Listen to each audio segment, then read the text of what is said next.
You know how some people are like afraid to ask hard questions or talk about sensitive topics? If nursing has given me any skill in life, it's the ability to literally talk about like the most uncomfortable things that like most people want to avoid. When someone's like, "Oh, I can't ask that question," or "I don't want to ask that," I'm like, "I will.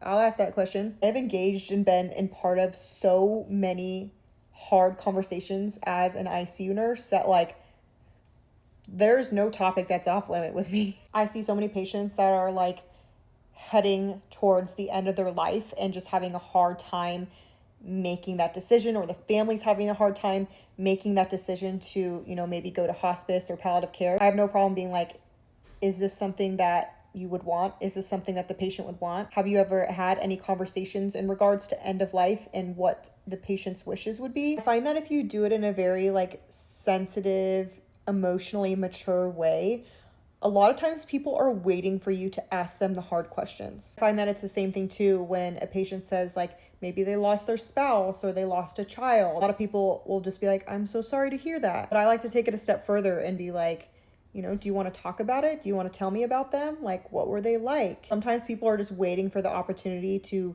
talk about the hard things. And we can be that person that helps like provide that outlet or that avenue for them to open up that conversation.